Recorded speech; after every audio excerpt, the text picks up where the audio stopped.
कैथल पहुंची एसआरके की कांग्रेस संदेश यात्रा। रणदीप सुरजेवाला ने जमकर साधा भाजपा पर निशाना। कहा, अगर बीजेपी दोबारा सत्ता में आई तो देश में न लोकतंत्र रहेगा न प्रजातंत्र।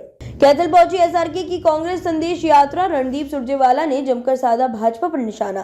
कहा, अगर बीजेपी दोबारा सत्ता में आई तो देश में न लोकतंत्र रहेगा न प्रजातंत्र।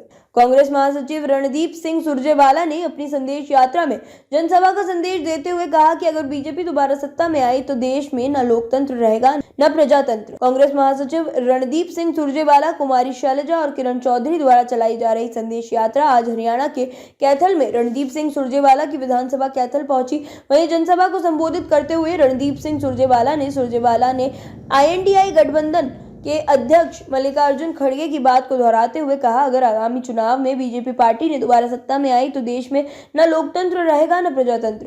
सुरजेवाला ने हरियाणा और केंद्र पर जमकर जुबानी हमले बोलते हुए कहा कि मौजूदा सरकार में किसान आंदोलन के दौरान सैकड़ों किसानों की मौतें हुई, जिसकी जिम्मेदार मोदी और हरियाणा के खट्टर सरकार है। कांग्रेस महासचिव रणदीप सिंह सुरजेवाला ने छात्रों को छात्रवृत्ति पर बोलते हुए कहा कि हरियाणा सरकार ने हाल ही में करीब 1.25 लाख से अधिक छात्रों को वजीफा रोक दिया है। वहीं केंद्र सरकार ने UGC के आदेश में दलितों के आरक्षण खत्म कर दिए हैं। कांग्रेस महासचिव रणदीप सुरजेवाला ने हरियाणा में बार-बार पेपर लीक मामले में आरोप लगाते हुए कहा कि हरियाणा में पेपर लीक घोटाले गैंग मुख्यमंत्री के संरक्षण से चल रहा है, जिसके जिम्मेदार हरियाणा के मुख्यमंत्री हैं। हरियाणा सरकार द्वारा युवाओं को विदेश भेजने पर बोलते हुए सुरजेवाला ने कहा कि हरियाणा के मुख्यमंत्री बेरोजगार युवाओं को युद्ध की स्थिति में धकेल कर मजदूरी करने के लिए युवाओं को इजराइल भेज रही है और युवा 20,000 की नौकरी के लिए मरने की मनोकामना कर रहे हैं। ये प्रदेश की दुर्भाग्य स्थिति है। उन्होंने कहा कि युवाओं को प्रदेश में रोजगार मुहैया न करवाकर अब मुख्यमंत्री सफाई के लिए युवाओं को डेनमार्क भेज रहे हैं और इन हालातों पर मुख्यमंत्री और उप मुख्यमंत्री को इस्तीफा देकर सत्ता छोड़ देनी चाहिए। संबोधन रणदीप सुरजेवाला। रिपोर्टर कांता शर्मा। जोशीले नौजवान साथियों और मेरी प्यारी बहनों, साथियों, सुबह से हम देख रहे हैं, जहां भी जाते हैं, पहले कलायत गए, रास्ते में कई जगह लोगों ने इतने प्यार से हमें रोका और अब जब कैथल के नजदीक पहुंचे तो वहां से हमें तो लगा था कि थोड़ी देर में अपना भाषण देकर हम निकलेंगे, आगे जाएंगे, क्योंकि जैसा भाई रणदीप जी ने कहा 14 प्रोग्राम है, लेकिन आप लोगों का इतना प्यार उमड़ रहा था और जिस जोशो खरोश से कैथल के लोग, मेरे भाई, नौजवान, बुजुर्ग हमें सामने नजर आए, नारे लगाते हुए, स्वागत करते हुए, तो हमें इतना समय लग गया। साथियों, 2-3 बातें कहूंगी।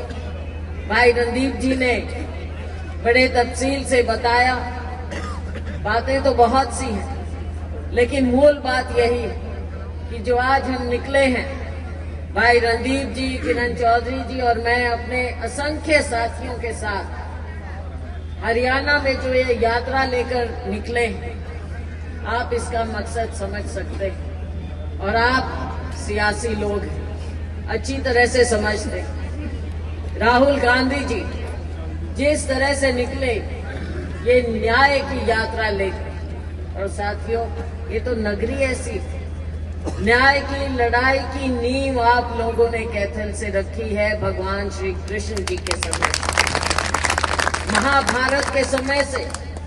और जब हम आ रहे थे, भाई रणदीप जी यहाँ का इतिहास मुझे बता रहे कि कैसे कृष्ण जी और पांडव निकलते थे, सुबह पूजा करते हुए रण में जाते थे।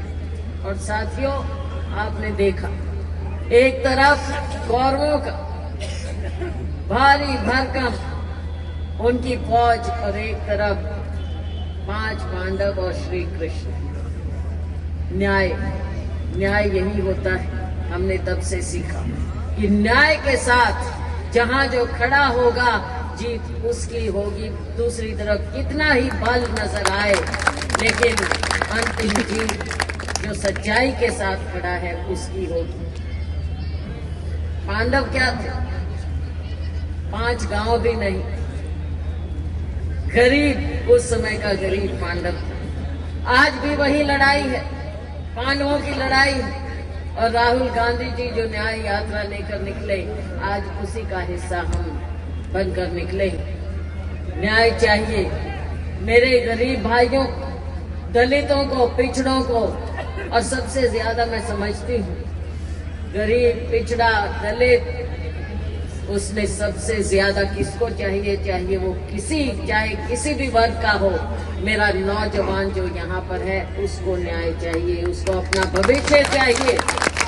और जिसका भविष्य आज इस भारतीय जनता पार्टी सरकार ने, केंद्र में मोदी जी की सरकार ने, हमारे राज्य में जो खट्टर जी की सरकार है, इन्होंने आज आपका भविष्य इतना धूमिल कर दिया है, खत्म कर दिया है। साथी उसके उदाहरण दिए रणदीप जी ने। कभी कहते हैं इजराइल जाओ, जेल जाओ, मर जाओ, कट जाओ, वहां पर लड़ाई लड़ो दूसरे लोगों की, और कभी कह देते हैं कि दूसरी जगह जाओ और सफाइयां करो। क्या इनकी नई रोजगार की परिभाषा यही है कि हम यहाँ के अपने इस नौजवान को कुछ ना दे सके, दूसरे देशों में भेज दें भिखारी बनाकर? क्या हमारा नौजवान यही सोचता था जब 2 करोड़ हर साल आपने कहा कि रोजगार देंगे, तो क्या इस रोजगार की बात होती? साथियों, धोखे पर धोखा हुआ है, किसान के साथ धोखा हुआ।